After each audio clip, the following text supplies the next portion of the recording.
بسم اللہ الرحمن الرحیم۔ سامعین کرام، آپ سن رہے ہیں اردو کہانی درست عائد، جس کے راوی اور مصنف ہیں مرزا امجد بیگ ایڈوکیٹ، اور اس کو تحریر کیا ہے حسام بٹ نے۔ آپ اس سلسلے کی قسط نمبر 2 سن رہے ہیں۔ مجھے امید ہے آپ کو میری یہ کاوش پسند آ رہی ہوگی۔ آپ نے اگر ابھی تک میرا چینل کہانی گھر سبسکرائب نہیں کیا تو ابھی میرے چینل کو سبسکرائب کر کے بیل نوٹیفیکیشن آن کر لیجئے، تاکہ آنے والی ہر نئی کہانی کی اطلاع بر وقت آپ تک پہنچ سکے۔ 1 سے 2 مارچ ہوا تو داؤد کے ہاتھ پاؤں پھول گئے۔ نئے مالک مکان نے بڑے واضح الفاظ میں کہہ دیا کہ اگر وہ 24 گھنٹے کے اندر ایڈوانس کی رقم ادا نہیں کرے گا تو وہ مکان کسی اور پارٹی کو کرائے پر اٹھا دے گا۔ 2-3 اور فیملیز بھی وہ مکان دیکھنے آ رہی تھیں۔ داؤد نے جا کر فاروقی کی منت کی، فاروقی صاحب، آپ صبح مجھے ایڈوانس کی رقم واپس کر دیں، ورنہ وہ مکان میرے ہاتھ سے نکل جائے گا اور میں نے جو ٹوکن وہاں دیا ہے وہ بھی واپس نہیں ملے گا۔ صبح تو سوال ہی پیدا نہیں ہوتا، فاروق نے بڑی صفاقی سے کہا۔ چند دن اور لگ جائیں گے۔ کتنے چند دن اور؟ داؤد نے تلخ لہجے میں پوچھا۔ داؤد اچھی طرح جانتا تھا کہ فاروقی جان بوجھ کر اسے تنگ کر رہا تھا، ورنہ 10,000 روپے کوئی اتنی بڑی رقم نہیں تھی جو وہ ارینج نہ کر سکتا۔ فاروقی اپنی کمینی فطرت کے ہاتھوں مجبور تھا اور داؤد کی اپنی مجبوریاں تھیں۔ داؤد کے سوال کے جواب میں فاروقی نے کہا، دیکھیں داؤد صاحب، آپ 10 مارچ کو رات میں میرے پاس آ جائیں، آپ کی رقم میں تیار رکھوں گا۔ 10 مارچ میں تو ابھی کافی دن باقی ہیں۔ داؤد نے جھنجھلاہٹ آمیز لہجے میں کہا، مالک مکان اتنے دن انتظار نہیں کر سکے گا، آپ ایک کام کیوں نہیں کرتے؟ فاروقی نے ہمدردی بھرے انداز میں کہا، چند دنوں کے لیے آپ اپنے سیٹ سے 10,000 ادھار لے کر نئے مالک مکان کو ایڈوانس ادا کر کے شفٹنگ کر لیں، میں آپ کو 10 مارچ کو دے دوں گا تو آپ وہ رقم اپنے سیٹ کو واپس کر دیجئے گا۔ یہ ترکیب داؤد کے ذہن میں بھی آئی تھی، کیونکہ مرتا کیا نہ کرتا کے مصداق اس کے سوا کوئی چارہ بھی نہیں تھا، لیکن وہ پہلے فاروقی کو گھس کر دیکھنا چاہتا تھا جو اس کے 10,000 دبائے بیٹھا تھا۔ ٹھیک ہے فاروقی صاحب، میں 10 مارچ ہی کو آپ کے پاس آؤں گا۔ وہ اٹھ کر کھڑا ہو گیا۔ امید ہے آپ اپنا وعدہ پورا کریں گے۔ انشاءاللہ ضرور، اس نے بڑے وثوق سے کہا۔ اگلے روز داؤد نے اپنے سیٹ سے بات کی۔ سیٹ نے اس کی پریشانی کو دیکھتے ہوئے 10,000 روپے ادھار دے دیے اور ساتھ ہی تسلی آمیز انداز میں یہ بھی کہہ دیا، یہ رقم فوری طور پر واپس کرنے کی ضرورت نہیں ہے، جب بھی ہاتھ آسان ہو تو دے دینا، اور اگر تم کہو گے تو میں تمہاری تنخواہ میں سے ہر ماہ تھوڑے تھوڑے کاٹتا رہوں گا۔ اس طرح تم پر دباؤ نہیں پڑے گا اور رفتہ رفتہ قرض بھی ادا ہو جائے گا۔ داؤد نے اپنے سیٹ کے مشورے پر فوراً عمل کر ڈالا اور 5 مارچ کو گھر شفٹ کر لیا۔ اس کی بیوی فوزیہ بہت خوش تھی۔ اس کی نظر فاروقی سے ملنے والے 10,000 روپے پر لگی ہوئی تھی۔ اس نے اپنے ذہن میں بڑی بھرپور منصوبہ بندی بھی کر لی تھی کہ وہ اس رقم کو کہاں کہاں خرچ کرے گی۔ حسن اتفاق سے 10,000 روپے اس کے ہاتھ لگنے والے تھے۔ گھر کی ایک ایک محرومی اور ضرورت اسے رہ رہ کر یاد آنے لگی تھی، مگر کسی نے ایسے ہی موقع پر کیا خوب کہا ہے کہ جن پر تکیہ تھا وہی پتے ہوا دینے لگے۔ 10 مارچ کو داؤد فاروقی کے پاس پہنچا اور اپنی رقم کا تقاضا کیا۔ آگے سے فاروقی نے چند روز کی مزید مہلت مانگ لی۔ داؤد کو اس کی بہانہ بازی پر بہت سخت غصہ آیا، لیکن غصے کے عملی اظہار سے کچھ بھی حاصل ہونے والا نہیں تھا۔ کسی حکمت عملی کے ذریعے ہی فاروقی سے رقم نکلوائی جا سکتی تھی، جھگڑا کرنے کا کوئی فائدہ نہیں تھا۔ 10 مارچ کے بعد داؤد کبھی فاروقی کے گھر اور کبھی اس کے کارخانے کے چکر لگانے لگا۔ فاروقی ہر بار اسے کوئی نئی کہانی سنا دیتا۔ بالآخر اس نے فاروقی سے 2 ٹوک بات کرنے کا فیصلہ کر لیا اور 25 مارچ کو وہ دکان سے جلدی چھٹی کر کے فاروقی کے کارخانے پر پہنچ گیا۔ اس وقت کارخانے کے اندر بہت کم لوگ کام کر رہے تھے۔ ویسے بھی فاروقی نے اپنا سٹاف بہت محدود رکھا ہوا تھا۔ فاروقی اپنے آفس نما کمرے میں موجود تھا۔ داؤد اس کے سامنے جا کر بیٹھ گیا۔ فاروقی نے کمال مکاری سے کہا، داؤد صاحب، آپ کے لیے ٹھنڈا منگواؤں یا گرم؟ داؤد نے طنزیہ لہجے میں کہا، آپ برائے مہربانی میری رقم واپس کر دیں تو میں آپ کا مشکور ہوں گا۔ آپ مجھے 5 دن کا اور ٹائم دیں داؤد صاحب۔ فاروقی نے مکاری بھرے لہجے میں کہا، انشاءاللہ 1 اپریل کو میں آپ کو رقم ادا کر دوں گا۔ کہیں مجھے اپریل فول بنانے کا ارادہ تو نہیں؟ داؤد نے تیکھی نظر سے اسے دیکھتے ہوئے کہا۔ کمال ہے، فاروقی برہمی سے بولا، آپ میری نیت پر شک کر رہے ہیں۔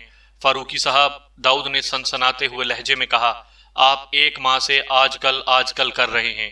آپ کے اس رویے کے پیش نظر میں آپ کی نیت کے بارے میں کیا رائے قائم کروں؟ آج کل کاروبار ڈاؤن جا رہا ہے۔ فاروقی نے سمجھانے والے انداز میں کہا، آپ کو کچھ اندازہ نہیں ہے داؤد صاحب، آپ تو تنخواہ دار ہیں، ہر ماہ آپ کو مقررہ تنخواہ مل جاتی ہے۔ اپنے سیٹ سے پوچھیں بزنس کی کیا پوزیشن چل رہی ہے۔ میں ان باتوں میں کوئی دلچسپی نہیں رکھتا کہ آپ کے بزنس کی کیا پوزیشن ہے۔ داؤد نے اکھڑے ہوئے لہجے میں کہا، مجھے میری رقم چاہیے۔ میں نے آپ کے بھروسے پر اپنے سیٹ سے 10,000 روپے ادھار پکڑ لیے تھے۔ آپ نے مجھ سے 10 مارچ کو رقم لوٹانے کا وعدہ کیا تھا اور آج 25 تاریخ ہو گئی ہے۔ وعدہ خلافی کی بھی کوئی حد ہوتی ہے۔ سیٹ ہر روز مجھ سے رقم کا تقاضا کرتا ہے۔ میری نوکری داؤ پر لگی ہوئی ہے اور آپ کو کوئی فکر ہی نہیں ہے۔ میں جانتا ہوں کہ آپ کی مالی حالت اتنی بھی پتلی نہیں کہ جیب سے 10,000 نہ نکال سکیں۔ میری بات مان لیں داؤد صاحب، فاروقی نے بڑے رسان سے کہا۔ اپنے سیٹ سے کہیں 5 دن اور رک جائے، میں یکم کو آپ کی رقم لوٹا دوں گا۔ مجھے آج اور ابھی اپنی رقم چاہیے، داؤد نے ضدی لہجے میں کہا۔ آج میں آپ کے لیے کچھ نہیں کر سکتا، فاروقی نے رکھائی سے کہا۔ آپ خوامخواہ ضد کر رہے ہیں، آپ چاہیں تو بہت کچھ کر سکتے ہیں، داؤد نے ٹھوس انداز میں کہا، لیکن آپ کے پیسے دینے کی نیت ہی نہیں ہے۔ جب آپ کو میری نیت پر ہی بھروسہ نہیں تو پھر میں کیا کر سکتا ہوں؟ آپ کو کچھ بھی کرنے کی ضرورت نہیں، داؤد نے ترشی سے کہا، بس آپ شرافت سے میری رقم واپس کر دیں۔ کیا میں اب تک آپ کے ساتھ بدماشی کر رہا ہوں جو آپ مجھے شرافت کا درس دے رہے ہیں؟ فاروقی اچانک ہتھے سے اکھڑ گیا۔ آپ کا رویہ شرافت کے زمرے میں تو ہرگز نہیں آتا فاروقی صاحب، داؤد نے صاف گوئی کا مظاہرہ کرتے ہوئے کہا۔ اگر میری بات کا یقین نہ ہو تو کسی بھی شخص کو ثالث مقرر کر کے فیصلہ کرنے آپ کو خود ہی اندازہ ہو جائے گا کہ آپ اب تک میرے ساتھ کتنی زیادتی کر چکے ہیں۔ مجھے کسی سے ثالثی کرانے کی ضرورت نہیں، فاروقی نے برہمی سے کہا۔ ابھی تو میرے پاس پیسے نہیں ہیں، جب ہوں گے میں آپ کو فون کر دوں گا، آ کر لے جائیے گا۔ جب تک میں آپ کو فون نہ کروں میرے گھر یا میرے کارخانے میں چکر لگانے کی ضرورت نہیں۔ یہ تو کھلی بدماشی ہے فاروقی صاحب، داؤد نے غصیلے لہجے میں کہا۔ آپ کچھ بھی سمجھ لیں، فاروقی ڈھٹائی سے بولا۔ اب آپ یہاں سے جا سکتے ہیں، مجھے اور بھی بہت سے ضروری کام ہیں۔ فاروقی صاحب، یہ آپ ٹھیک نہیں کر رہے ہیں، داؤد نے سٹ پٹائے ہوئے لہجے میں کہا۔ آپ مجھے کسی اور طریقے پر مجبور نہ کریں، آپ میری شرافت کا امتحان نہ لیں۔ کیا کر لیں گے آپ؟ فاروقی نے تیوری چڑھا کر پوچھا۔ بتائیں آپ کیا کریں گے؟ تو یہ شوق بھی پورا کر کے دیکھ لیں۔ فاروقی نے حقارت بھری نظروں سے داؤد کی طرف دیکھا۔ میں ڈرتا نہیں ہوں کسی سے بھی۔ اس کے بعد ان دونوں میں تلخ و ترش جملوں کا تبادلہ ہوا اور داؤد یہ کہتے ہوئے پاؤں پٹک کر اس کے کارخانے سے نکل آیا، میں نے اپنی رقم نہ نکلوائی تو میرا نام بھی داؤد نہیں۔ داؤد جھلائے ہوئے اور جھنجھلائے ہوئے ذہن کے ساتھ گھر پہنچا اور بیوی کو سارا واقعہ کہہ سنایا۔ یہ حالات سن کر فوزیہ کو غصہ بھی آیا اور شدید افسوس بھی ہوا۔ دونوں نے رات کا کھانا زہر مار کیا اور ٹی وی کھول کر بیٹھ گئے۔ پھر ٹھیک 9 بجے پولیس ان کے دروازے پر پہنچی اور داؤد کو اسلم فاروقی کے قتل کے الزام میں گرفتار کر کے اپنے ساتھ لے گئی۔ ریمانڈ کی مدت پوری ہونے کے بعد پولیس نے کیس کا چالان عدالت میں پیش کر دیا۔ میں نے اپنے وکالت نامے کے ساتھ ہی ملزم داؤد کی درخواست ضمانت بھی دائر کر دی۔ عدالتی کارروائی کا آغاز ہوا۔ وکیل استغاثہ نے ضمانت کے خلاف اور میں نے ضمانت کے حق میں دلائل دینا شروع کر دیے۔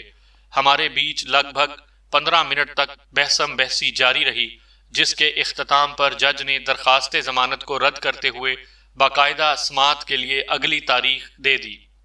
جیسا کہ پہلے بھی کئی بار اس امر کی وضاحت میں کر چکا ہوں کہ قتل کے ملزم کی ضمانت ناممکن حد تک مشکل ہوتی ہے۔ اس پیشی کے اختتام کے ساتھ ہی میرے موکل اور اس کیس کے ملزم داؤد کو جوڈیشل ریمانڈ پر جیل بھیج دیا گیا۔ اب اس کیس کے فیصلے تک اسے جیل ہی میں رہنا تھا۔ اگر فیصلہ اس کے حق میں آ جاتا تو رہائی اس کا مقدر ٹھہرتی، اور اگر فیصلہ اس کے برخلاف چلا جاتا تو پھر اس کی زندگی کا بیشتر حصہ جیل کی سنگلاخ دیواروں کے پیچھے گزرنا تھا۔ لیکن مجھے قوی امید تھی کہ میں اپنے موکل کو باعزت رہا کروانے میں کامیاب ہو جاؤں گا۔ ہم عدالت سے باہر آئے تو فوزیہ خاصی بجھی بجھی نظر آئی۔ اس کیس کی وجہ سے وہ خاصی الجھ گئی تھی، کیونکہ وہ دونوں ہی ایک دوسرے کی زندگی کا سہارا تھے۔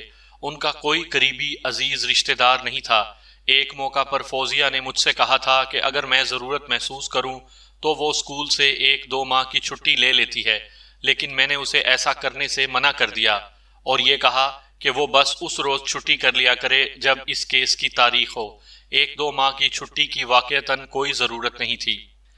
جیل کی وین جب داؤد کو لے کر عدالت کے احاطے سے نکل گئی تو فوزیہ کافی دیر تک حسرت بھری نگاہ سے جاتی ہوئی وین کو دیکھتی رہی۔ اس کی محویت میں فرق آیا تو میں نے ہمدردی بھرے لہجے میں کہا، فوزیہ صاحبہ، آپ کچھ زیادہ ہی پریشان تو نہیں ہو رہی؟ اس نے میرے سوال کا جواب دینے کے بجائے الٹا مجھ ہی سے پوچھ لیا، بیگ صاحب، داؤد کو اس مصیبت سے نجات مل جائے گی نا؟ 100% یقین ہے مجھے، میں نے پر اعتماد لہجے میں کہا۔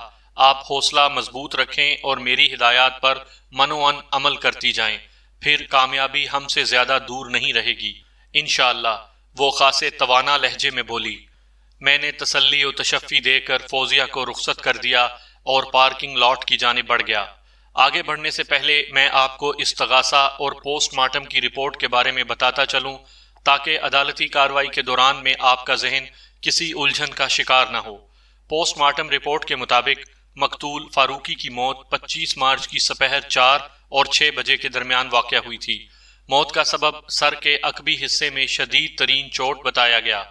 ایک آہنی راڈ کی مدد سے اس کی کھوپڑی کے عقبی حصے کو چٹخا دیا گیا تھا۔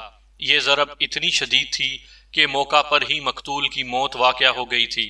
مذکورہ آہنی راڈ کو آلہ قتل کی حیثیت حال تھی اور پولیس نے بآسانی جائے وقوع سے آلہ قتل کو بازیاب کر لیا تھا۔ آہنی راڈ کے ایک سرے سے چند بال بھی چپکے ہوئے ملے تھے۔ لیبارٹری ٹیسٹ نے ثابت کر دیا تھا کہ وہ بال مقتول کے سر کے بالوں ہی سے تعلق رکھتے تھے۔ استغاثہ نے میرے موکل کو سخت ترین سزا دلوانے کے لیے بڑی خطرناک رپورٹ تیار کی تھی۔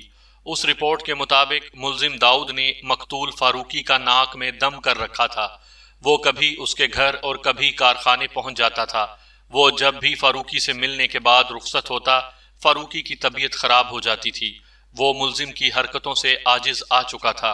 پھر وقوع کے روز تو حد ہی ہو گئی۔ ملزم سپہر میں مقتول کے کارخانے پہنچ گیا اور رقم کا مطالبہ کر دیا۔ دونوں کے درمیان تلخ کلامی اس قدر بڑھ گئی کہ ملزم کو خود پر قابو نہ رہا اور اس نے طیش کے عالم میں آہنی راڈ سے مقتول کے سر پر حملہ کر دیا اور ایک کاری ضرب سے اسے موت کے گھاٹ اتار دیا۔ استغاثہ کی رپورٹ میں سب سے زیادہ چونکا دینے والی بات یہ تھی کہ مقتول کو قتل کرنے کے بعد ملزم اس کی میز کی دراز میں سے ایک بھاری رقم بھی چرا کر لے گیا تھا۔ استغاثہ کے دعوے کے مطابق وہ رقم 50,000 روپے بتائی گئی تھی۔ یہ واقعی ایک انکشاف انگیز نکتہ تھا۔ میں نے بڑی توجہ اور باریک بینی سے تمام رپورٹس کا مطالعہ کیا اور اپنے طور پر ایک لائحہ عمل تیار کر لیا کہ مجھے اس کیس کے ساتھ کس نوعیت کا برتاؤ کرنا ہے۔ میں اپنی منصوبہ بندی سے پوری طرح مطمئن تھا۔ مقتول کی طرف سے اس کیس کی پیروی اگرچہ اس کی بیوی زبیدہ ہی کر رہی تھی، تاہم وہ اپنی دائمی بیماری کی وجہ سے ہر پیشی پر عدالت میں حاضر ہونے کی پوزیشن میں نہیں تھی۔ اس کی 7 اولادوں میں 3 بڑی بیٹیاں تھیں، اس کے بعد بیٹے کا نمبر آتا تھا، جس کی عمر کم و بیش 10 سال تھی، یعنی وہ بھی خاطر خواہ اس کیس کی پیروی کرنے کے قابل نہیں تھا۔ لہٰذا اس سلسلے کی ساری ذمہ داری وکیل استغاثہ کے کندھوں پر آ گئی تھی۔ ابتدائی چند پیشیاں تکنیکی کارروائی کی نظر ہو گئیں۔ 2 ماہ کے بعد عدالت کی باقاعدہ کارروائی کا آغاز ہوا۔ جج نے اپنی بھاری بھرکم آواز میں فرد جرم پڑھ کر سنائی۔ ملزم نے میری ہدایت کے عین مطابق صحت جرم سے انکار کر دیا۔ پولیس کسٹڈی میں ریمانڈ کی مدت کے دوران میں لیے گئے ملزم کے بیان کو عدالت زیادہ اہمیت نہیں دیتی۔ اکثر ملزم پولیس کی معروف زمانہ تفتیشی سختیوں سے محفوظ رہنے کے لیے بڑی شرافت سے اقبال جرم کر لیتے ہیں۔ اس طرح پولیس کا کام آسان ہو جاتا ہے اور وہ ملزم کے ساتھ زیادہ تباہ آزمائی نہیں کرتے۔ اس کے بعد ملزم کا حلفیہ بیان ریکارڈ کیا گیا۔ وکیل استغاثہ نے ملزم پر کڑی جرح کی، لیکن میرے موکل نے نہایت ہی تحمل اور حوصلے کے ساتھ وکیل سرکار کے سوالات کا سامنا کیا اور میری ہدایات کے عین مطابق جوابات دے کر وکیل استغاثہ کو خود پر حاوی نہیں ہونے دیا۔ پھر استغاثہ کے گواہوں کا سلسلہ شروع ہوا۔ استغاثہ کی جانب سے کل 6 گواہوں کی فہرست عدالت میں دائر کی گئی تھی، لیکن میں یہاں پر صرف انہی گواہوں کے بیانات بیان کروں گا جس میں آپ کی دلچسپی کا وافر مواد موجود ہوگا۔ اس سے پہلے کہ وکیل استغاثہ اپنا کوئی گواہ سامنے لاتا، میں نے جج کی جانب دیکھتے ہوئے درخواست کی، جناب اعلیٰ، اگر معزز عدالت کی اجازت ہو تو میں اس کیس کے تفتیشی آفیسر سے چند سوالات کرنا چاہتا ہوں۔ میری یہ درخواست کسی بھی طور پر اعتراض کے زمرے میں نہیں آتی تھی، لیکن وکیل استغاثہ نے پہلی بال پر ہی چوکا لگانے کی کوشش کرتے ہوئے کہا، یور آنر، چند سوالات کا مطلب چند سوالات ہی ہونا چاہیے۔ میرے فاضل دوست زور خطابت میں اتنا آگے بڑھ جاتے ہیں کہ انہیں عدالت کے قیمتی وقت کا ذرا بھی خیال نہیں رہتا۔ جج نے سوالیہ نظر سے مجھے دیکھا، اس نظر کا واضح جواب دینا چاہیے۔ میں جج کا اشارہ پا کر اپنے حریف وکیل کی جانب متوجہ ہو گیا۔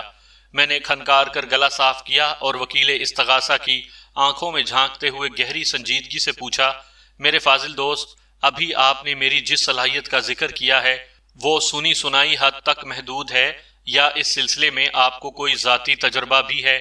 میں نے تو رواداری میں یہ بات پوچھ لی تھی، لیکن وکیل استغاثہ کی طرف سے جو جواب آیا اس نے مجھے چونکنے پر مجبور کر دیا۔ وہ فخر سے سینہ پھلاتے ہوئے بولا، جناب، میں سنی سنائی پر زیادہ بھروسہ نہیں کرتا۔ ابھی میں نے آپ کے بارے میں جو کچھ بھی کہا وہ میرا ذاتی تجربہ ہے۔ میں نے محتاط لہجے میں کہا، آپ کا مطلب ہے ہم پہلے بھی کسی کیس میں ایک دوسرے کے مقابل وکالت کر چکے ہیں؟ جی، میرا یہی مطلب ہے، وہ ٹھوس لہجے میں بولا۔ مذکورہ وکیل کا نام انجم عثمانی تھا۔ میں نے بہت یاد کرنے کی کوشش کی کہ کب میں نے اس کے مقابلے میں وکالت کے جوہر دکھائے تھے، لیکن میں اس شخص کو اپنی یادداشت میں زندہ کرنے میں کامیاب نہ ہو سکا۔ اگر میں سوال و جواب کے چکر میں پڑ جاتا تو اس سے کچھ حاصل نہ ہوتا سوائے وقت کی بربادی کے، لہٰذا میں نے نارمل بال کے بجائے یارکر مار دیا۔ میں نے نہایت ہی شائستگی سے کہا، میرے فاضل دوست، جس کیس میں ہم روبرو ہوئے تھے اس کا نتیجہ کیا رہا تھا؟ میرا مطلب ہے آپ ملزم کو جیل بھجوانے میں کامیاب رہے تھے یا میں اسے باعزت بری کرانے میں کامران رہا تھا؟ وہ جھیمتے ہوئے لہجے میں بولا، خوش قسمتی سے آپ وہ کیس جیت گئے تھے۔ میں نے اطمینان بھری سانس خارج کی اور ٹھہرے ہوئے لہجے میں کہا، میں اپنی خوش قسمتی سے جیتا یا آپ اپنی بد قسمتی سے وہ کیس ہار گئے تھے، اس بات کو زیادہ اہمیت نہیں ہے۔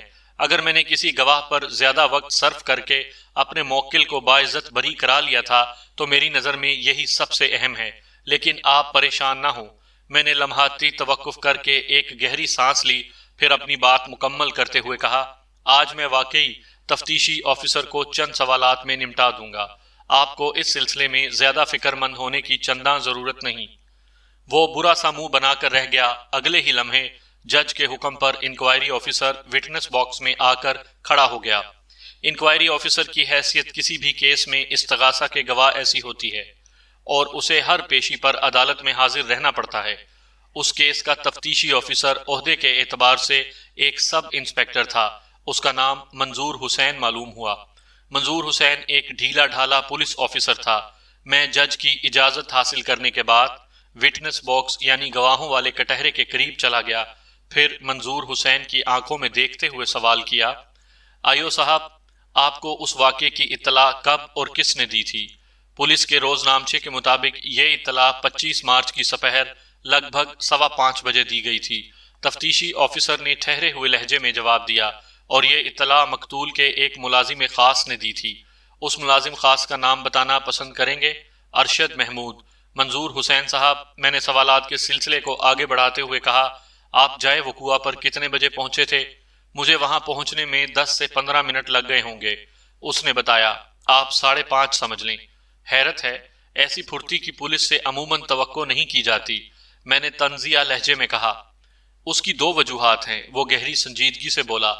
میں سمجھ رہا تھا وہ میری بات پر بھڑک اٹھے گا اور کوئی الٹا سیدھا جواب دے گا، لیکن اس نے خلاف معمول جواب دے کر مجھے واقعی حیران کر دیا تھا۔ میں پوچھے بنا نہ رہ سکا، کون سی 2 وجوہات آئیو صاحب؟ نمبر 1، وہ اپنی سنجیدگی کو برقرار رکھتے ہوئے بولا، پولیس اسٹیشن جائے وقوع سے بہت ہی قریب واقع ہے۔ نمبر 2، اس نے رک کر ایک گہری سانس لی، پھر اپنی بات مکمل کرتے ہوئے بولا، آپ کو محکمہ پولیس سے متعلق بہت بڑی غلط فہمی ہے کہ ہم لوگ بر وقت رسپانس نہیں کرتے، جبکہ حقیقت اس کے برعکس ہے۔ ہمیں جیسے ہی کسی جرم کی اطلاع ملتی ہے، ہم فوری رد عمل کے طور پر جائے واردات کی طرف روانہ ہو جاتے ہیں۔ یہ گراں قدر معلومات فراہم کرنے کا بے حد شکریہ آئیو صاحب، میں نے نیم تنزیہ لہجے میں کہا۔ آپ بھی مقتول اسلم فاروقی کے قتل کی اطلاع ملتے ہی فوراً جائے وقوع یعنی مقتول کے کارخانے پہنچ گئے تھے، میں غلط تو نہیں کہہ رہا منظور صاحب؟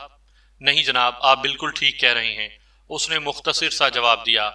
میں نے پوچھا، جب آپ جائے وقوع پر پہنچے تو وہاں کتنے افراد موجود تھے؟ میرا مطلب ہے کارخانے کے اندر۔ صرف ایک، مقتول کا ملازم خاص یعنی ارشد محمود۔ جی ہاں۔ آپ نے جائے وقوع پر کیا دیکھا؟ میں نے جرح کے سلسلے کو دراز کرتے ہوئے استفسار کیا۔ مقتول اپنی کرسی پر اس طرح بیٹھا تھا کہ اس کے جسم کا بالائی حصہ میز پر ڈھیر تھا، آئیو نے جواب دیا۔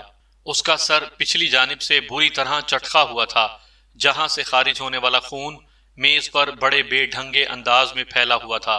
مقتول کو دیکھتے ہی مجھے اندازہ ہو گیا کہ وہ قید حیات سے آزاد ہو چکا ہے۔ آپ کو آلائے قتل کی تلاش کرنے میں کسی دقت کا سامنا تو نہیں کرنا پڑا تھا؟ میں نے پوچھا۔ نہیں، اس نے نفی میں گردن ہلائی اور بتایا، آلائے قتل تو ادھر میز پر ہی پڑا تھا۔ میں اس چوبی میز کی سمت بڑھ گیا جو پیشکار کی میز کے قریب ہی رکھی تھی۔ مذکورہ میز پر آلائے قتل سیلوفین تھیلی کے اندر موجود تھا۔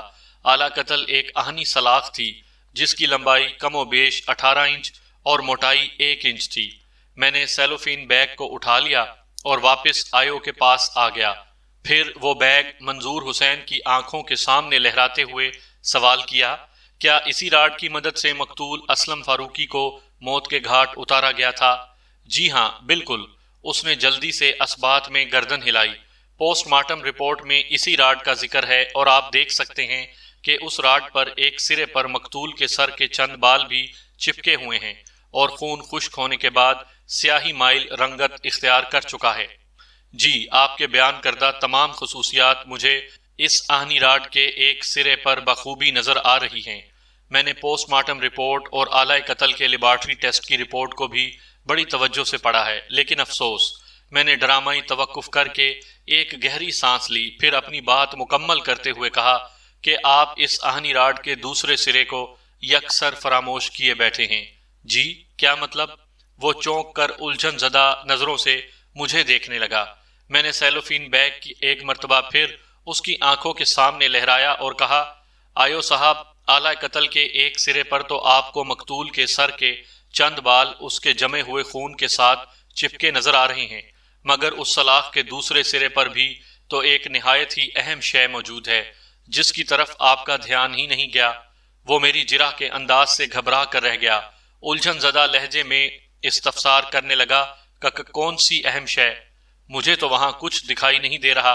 یہ تو مانتے ہیں نا کہ آہنی راڈ کے جس سرے پر مقتول کا خون اور سر کے بال چپکے ہوئے ہیں، اسی سرے کی خوفناک ضرب نے مقتول اسلم فاروقی کی کھوپڑی کے عقبی حصے کو چٹکایا تھا۔ میں نے اس کی آنکھوں میں آنکھیں ڈال کر پوچھا۔ جی ہاں، بالکل مانتا ہوں۔ اس نے اپنے سر کو اثباتی جنبش دی۔ لیبارٹری ٹیسٹ اور پوسٹ مارٹم رپورٹ بھی اس امر کی تصدیق کرتی ہے۔ آپ اس بات سے بھی انکار نہیں کریں گے کہ راڈ کی مدد سے جب قاتل نے مقتول کی کھوپڑی کے عقبی حصے پر قاتلانہ حملہ کیا تو اس نے راڈ کو دوسرے سرے سے تھام رکھا تھا۔ میں نے بدستور اس کی آنکھوں میں جھانکتے ہوئے سوال کیا۔ اس میں تو کسی شک و شبے کی گنجائش ہو ہی نہیں سکتی وکیل صاحب۔ وہ مجھے ایسی نظر سے دیکھتے ہوئے بولا جیسے میں نے کوئی انتہائی اہم کانہ بات کر دی ہو۔ آپ بھی کیسی بات کر رہے ہیں؟ میرے نزدیک بھی کسی شک و شبے کی گنجائش نہیں ہے آئیو صاحب، میں نے ایک لفظ پر زور دیتے ہوئے کہا، اور میں نے یہ بات اس لیے کہی ہے کہ مجھے آپ کی نگاہ پر شبہ ہونے لگا ہے۔ میرے آخری جملے پر وہ بپھر کر رہ گیا، بگڑے ہوئے لہجے میں بولا، کیا مطلب ہے آپ کا؟ مطلب یہ ہے کہ میرے خیال میں آپ کو نظر کا چشمہ استعمال کرنا چاہیے، میں نے ٹھہرے ہوئے لہجے میں کہا۔ اس سرے پر مجھے جو کچھ نظر آ رہا ہے وہ آپ کو کیوں دکھائی نہیں دیتا؟ آخر وہ ہے کیا؟ وہ چیخ سے مشابہ لہجے میں کہنے لگا، فنگر پرنٹس۔ میں نے دھماکہ کیا۔ جب قاتل نے آہنی راڈ کو اس سرے سے تھام کر مقتول اسلم فاروقی کی کھوپڑی کو نشانہ بنایا تھا تو راڈ کے گرفت والے سرے پر یقیناً اس کے انگلیوں کے نشانات بھی آ گئے ہوں گے، لیکن وہ بکھری ہوئی آواز میں بولا، آپ کو فنگر پرنٹس کیسے نظر آ رہے ہیں؟ یہی تو میرا پوائنٹ ہے آیو صاحب، میں نے مضبوط لہجے میں کہا، آپ نے آہنی راڈ کے دوسرے سرے پر سے قاتل کے فنگر پرنٹس اٹھانے کی زحمت گوارا کیوں نہیں کی؟ کیس فائل کے اندر ایسی کوئی رپورٹ موجود نہیں ہے، یہ سنگین غفلت کیا معنی رکھتی ہے؟ آیو کی حالت دیدنی تھی، فنگر پرنٹس رپورٹ کی غیر موجودگی غیر ذمہ داری کا ایک منہ بولتا ثبوت تھا۔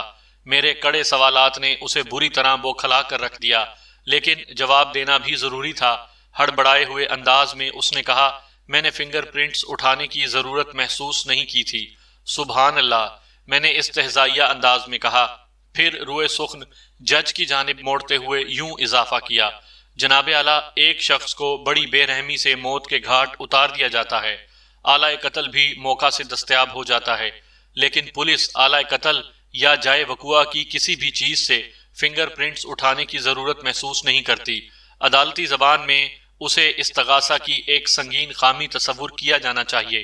جج نے اپنی گردن کو اثباتی جنبش دی، پھر اپنے سامنے پھیلے ہوئے کاغذات پر کچھ نوٹ کرنے کے بعد دوبارہ ہماری جانب متوجہ ہو گیا۔ میں نے آیو سے جرح کا سلسلہ جاری رکھا، منظور حسین صاحب، جائے وقوع کی کارروائی مکمل کرنے کے بعد آپ نے کیا کیا تھا؟ مقتول کے ملازم خاص ارشد محمود کی زبانی ہمیں پتہ چلا تھا کہ مقتول کے کمرے میں جانے والا آخری شخص ملزم داؤد تھا۔ وہ وضاحت کرتے ہوئے بولا، ارشد نے ہمیں یہ بھی بتایا تھا کہ اس روز مقتول اور ملزم کے بیچ رقم کے لین دین پر اچھی خاصی گرما گرمی بھی ہو گئی تھی، لہٰذا ہم نے جائے وقوع کی کارروائی نمٹانے کے بعد ملزم کے گھر کا رخ کیا اور اسے حراست میں لے لیا۔ ملزم کی گرفتاری کتنے بجے عمل میں آئی تھی؟ میں نے پوچھا۔ اس نے جواب دیا، رات 9 بجے۔ میں نے پوچھا، استغاثہ کی رپورٹ کے مطابق ملزم نے نہ صرف مقتول اسلم فاروقی کو موت کے گھاٹ اتارا بلکہ اس کی میز کی دراز میں سے ایک خطیر رقم بھی چرا کر لے گیا۔ جب آپ نے 50,000 روپے، وہ قطع کلامی کرتے ہوئے بولا۔ میں نے اس کی بات کو نظر انداز کرتے ہوئے اپنا بیان جاری رکھا، جب آپ نے ملزم کو اس کے گھر سے حراست میں لیا تو اس کے قبضے سے 50,000 کی رقم بھی برآمد کر لی ہوگی؟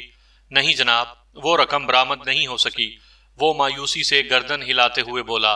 ہم نے اس کے گھر کا چپا چپا چھان مارا اور بڑے تسلی بخش انداز میں ملزم کی جامع تلاشی بھی لی، مگر رقم کا کوئی سراغ نہ مل سکا۔ ملزم نے مذکورہ 50,000 کے بارے میں کیا بیان دیا تھا؟ یہ رقم چرانے سے انکاری ہے، آیو نے جواب دیا۔ اور رقم کے سلسلے میں آپ کا کیا خیال ہے؟ ہمارے خیال میں ملزم نے جائے وقوع سے گھر جاتے ہوئے رقم کو کہیں ٹھکانے لگا دیا ہے، اس نے جواب دیا۔ ملزم لگ بھگ 1 ہفتہ ریمانڈ پر آپ کی کسٹڈی میں رہا تھا۔ میں نے انکوائری آفیسر کی آنکھوں میں جھانکتے ہوئے سوال کیا، اس دوران آپ نے اس سے رقم کے بارے میں اگلوانے کی کوشش نہیں کی؟ لمحاتی توقف کر کے میں نے ایک گہری سانس لی، پھر اضافہ کرتے ہوئے طنزیہ لہجے میں کہا، سننے میں تو یہی آتا ہے کہ آپ کی کسٹڈی میں تفتیشی مراحل سے گزرتے ہوئے تو پتھر بھی بولنے پر مجبور ہو جاتے ہیں۔ آیو منظور حسین نے معاندانہ نظر سے مجھے گھورا، پھر ٹو دا پوائنٹ جواب دیا، ہم نے ملزم سے جتنی بھی پوچھ گچھ کی اس میں یہ رقم کے حوالے سے اپنی لا علمی ہی کا اظہار کرتا رہا ہے۔ اوہ، میں نے ہمدردانہ انداز میں کہا، گویا ملزم کے اعصاب پولیس کی تفتیش کے مقابلے میں سیسا پلائی ہوئی دیوار ثابت ہوئے ہیں۔ اس نے کوئی جواب نہیں دیا اور ہجل سا ہو کر ادھر ادھر دیکھنے لگا۔ میں نے سرسراتی ہوئی آواز میں استفسار کیا، منظور حسین صاحب، آپ کو یہ کس نے بتایا تھا کہ وقوع کے روز مقتول کی میز کی دراز میں 50,000 روپے رکھے ہوئے تھے؟ یہ بات ہمیں مقتول کی بیوہ زبیدہ نے بتائی تھی، آیو نے جواب دیا۔ جائے وقوع مقتول اسلم فاروقی کے گھر سے زیادہ دور نہیں ہے۔ مقتول کو پیش آنے والے اندوناک واقعے کی خبر زبیدہ کو ہوئی تو وہ فوراً کارخانے پہنچ گئی۔ وہ ایک صدا کی بیمار عورت ہے، آپ خود اندازہ لگا سکتے ہیں کہ شوہر کی ناگہانی موت کی اطلاع اسے کس قدر پریشان کر چکی ہوگی۔ زبیدہ نے ہمیں بتایا کہ آج ایک پارٹی نے مقتول کو 50,000 روپے کی پیمنٹ کرنا تھی۔ وہ لمحے بھر کو رکا، پھر ایک گہری سانس لینے کے بعد بولا، بعد میں جب میں نے ارشد محمود سے اس پیمنٹ کے بارے میں پوچھا تو اس نے بھی تصدیق کر دی کہ مذکورہ پارٹی دن میں آئی تھی اور اس نے 50,000 روپے کی پیمنٹ بھی کی تھی۔ رقم کی وصولی کے وقت ارشد بھی مقتول کے کمرے میں موجود تھا اور اس نے اپنی آنکھوں سے مقتول کو وہ رقم میز کی دراز میں ڈالتے ہوئے دیکھا تھا۔ یعنی آپ کے کہنے کا مطلب یہ ہے کہ وقوعہ کے روز جب ملزم مقتول کے پاس اپنے 10,000 روپے لینے پہنچا تو اس وقت مقتول کی میز کی دراز میں پورے 50,000 روپے کیش رکھا ہوا تھا۔ حالات و واقعات تو یہی بتاتے ہیں وکیل صاحب۔ اس نے بڑے اعتماد سے جواب دیا۔ بعد میں ہم نے اس پارٹی سے رابطہ کر کے بھی اس امر کی تصدیق کی تھی کہ 50,000 روپے کی پیمنٹ ہوئی بھی تھی یا نہیں۔